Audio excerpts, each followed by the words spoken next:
땅의 모든 11조 곧 땅의 씨나 나무 열매의 11조는 주의 것이니 그것은 주께 거룩하니라. 만일 어떤 사람이 자기의 11조 중에서 조금이라도 물으려면 그는 거기에 그것의 5분의 1을 더할 것이요 소떼나 양과 염소 떼의 11조에 관해서는 어떤 것이 막대기 아래로 지나가든지 열째 것이 주께 거룩한 것이 되니라. 그는 그것이 좋은지 나쁜지 살펴보지 말고 그것을 바꾸지 말지니라. 그가 그것을 바꾸면 그것과 또 그것을 바꾼 것이 다 거룩하게 되니니 그것은 무르지 못할지니라. 이것들은 주께서 시내산에 이스라엘 자손을 위하여 모세에게 명령하신 명령들이니라. 할렐루야. 나절의 아침 묵상을 함께 하시는 귀한 성도님들, 오늘도 주 안에서 예수 그리스도의 이름으로 여러분들을 환영하고 그리고 함께 귀한 말씀 묵상하기를 원합니다. 오늘 주신 말씀은 레위기 27장 30절에서 34절 4절 말씀으로 잠깐 11조에 대해서 언급하고 그리고 이제 전체적으로 간단하게 우리에게 주신 특별한 성불들을 살펴보기를 원합니다. 하나님께 나아가는 길에 있어서 희생제사가 있었습니다. 거룩이 아니라 축복. 더 많은 관심을 갖고 있는 대부분의 사람들은 주님께서 자신께서 하신 그들의 짐과 문제를 담당하기를 원하시지만 주님께서 그들의 삶을 지배하거나 그 삶이 품성이 변하거나 또 품성이 변화되는 것을 원치는 않습니다. 그러므로 성경에서 7번이나 내가 거룩하니 너희도 거룩하라 라고 말씀하시는 말씀에는 귀를 기울이지 않고 성읍에서도 복을 받고 들에서도 복을 받고 복을 받을 것이며 몸의 소생과 소생의 토지의 소생과 너의 짐승의 새끼의 우양의 새끼와 복을 받을 것이며 네 강주리와 떡강주 그릇이 복을 받을 것이며 이런 말씀을 듣기를 조언합니다. 하나님께서는 남녀 모두가 이런 복을 받으시기를 원하십니다. 그러나 참된 축복은 거룩함에서 시작됩니다. 마태복음 5장 6절. 레위기는 회막에서 모세를 부르심으로 시작되는 것을 알 수가 있습니다. 거룩하신 하나님께서 그분 앞에 또 나아가려면 거룩해야 되고 거룩해야 합니다. 따라서 거룩이란 말이 91번, 정결이란 말이 71번, 그리고 7번 부정이라는 말이 128번이 사용되어 있음을 볼 수가 있죠. 거룩이라는 말은 다른 것과 구분이 되었다라는 말씀입니다. 한계를 정한다라는 의미를 가지고 있기도 하는데 하나님께 안식일을 다른 날과 구분하셨기 때문에 거룩한 날이 된 것이고 제사장이 거룩한 것은 하나님을 섬기기 위하여 따로 세움을 받았기 때문에 그렇습니다. 제사장의 옷이 거룩한 것은 평상복은 아니기 때문이며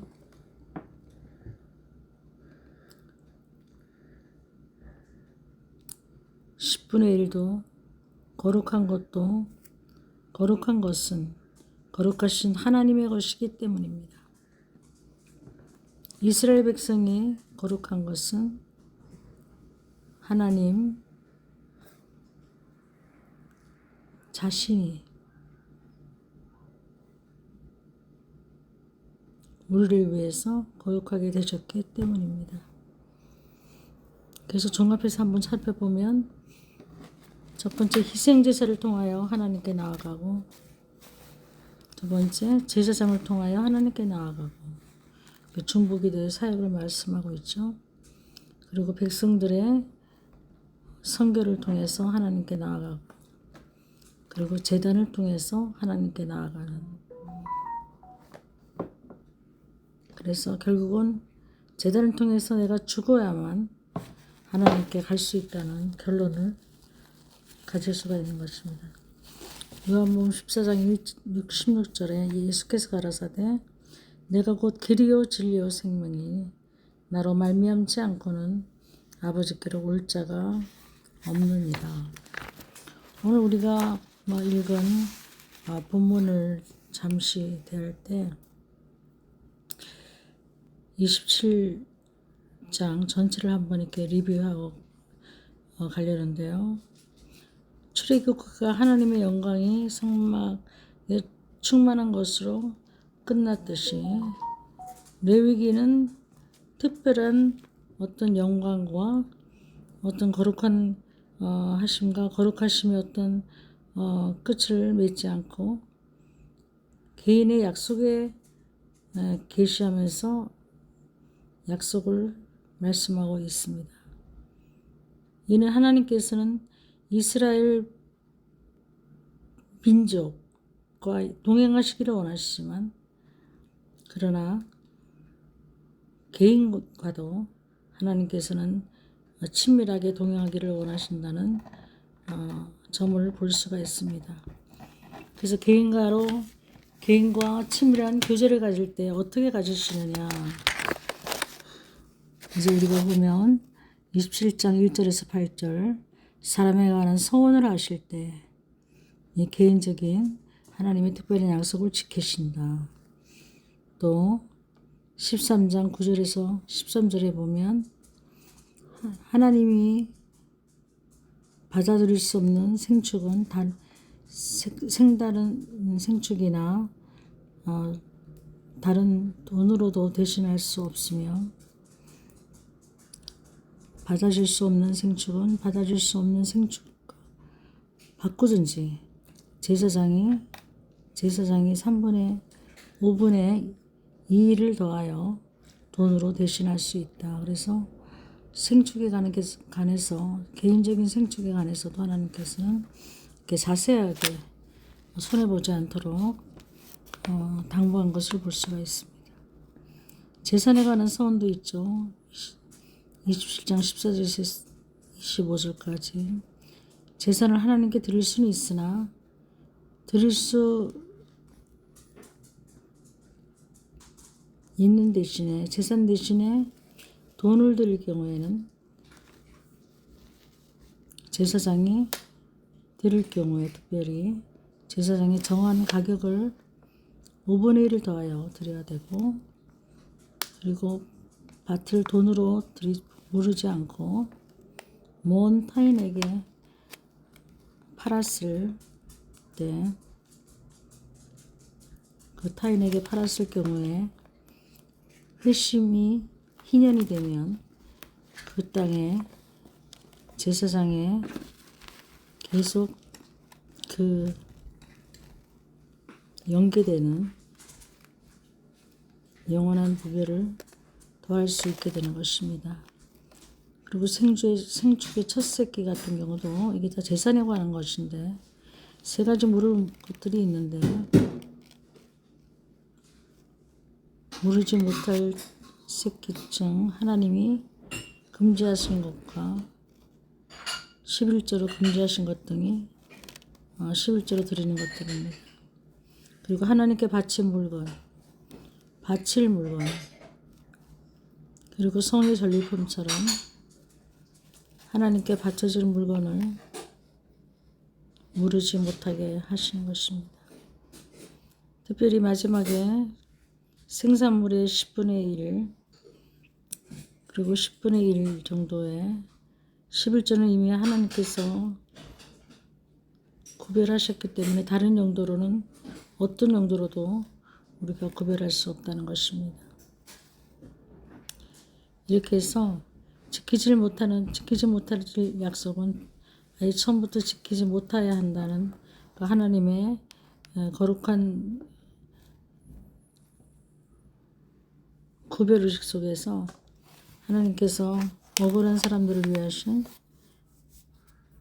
가난한 사람들을 위하신 그런 어떤 재산에 대한 작은 것이라도 하나님께서는 그것을 통해서 개인과 동행하시고 개인과 끝까지 새 생명을 주시면서 우리에게 함께 하신다는 것입니다. 제가 많이 아픕니다. 사실 한 달 전부터 독감으로 앓고 지금도 아직 완쾌가 되지 않았는데 많이 심하게 아픕니다. 여러분들 알고 기도해 주시고 저도 이제 민수기가 되면 후를 떠나고 싶습니다. 함께 진취적으로 열광적으로 발을 내디디면서 광야의 생활, 하나님이 주시는 만나와 메추라기를 먹으면서 자랄 수 있는 그런 환경 속에 믿음으로 나아가길 원합니다. 여러분 아시는 대로 기도해 주시고 여러분도 건강하시기 바랍니다. 기도하시기 바랍니다. 아버지 감사합니다. 이렇게 절박하고 이렇게 부족하고 이렇게 한계 상황이 없는 우리 인간들을 하나님 아버지 그 아들 예수 그리스도의 피로 저희들을 사시고 리뎀션 하셔서 놀라운 구속의 날들을 보이시고 이제는 하늘나라의 소망 가운데 있게 하심을 너무나 감사합니다. 그러나 우리에게 주신 때들을 지나야 되고 우리에게 주신 광야의 때를 지나야 되고 우리에게 주신 가나안의 정복을 지나야 되고 우리가 하나님 앞에 설 때까지 하나님이 지시하시는 무엇이든지 거룩한 백성으로 살아갈 수 있도록 우리 모두를 붙들어 주시고 이스라엘 백성들뿐만 아니라 이스라엘 한 개개인을 하나님께서 사랑하셔서 생각하신 것처럼 오늘 마지막 장을 읽으면서 그 개개인의 그렇게 부질없는 재산까지도 하나님께서 간섭하시고 손해보지 않게 하시고 내가 너와 항상 함께 있다는 말씀으로 위로하시는 그 하나님의 사랑 앞에 너무나 감사드리고 주님을 송축합니다. 아버지 하나님 영광 받아 주시옵소서. 예수님의 이름으로 기도합니다. 아멘.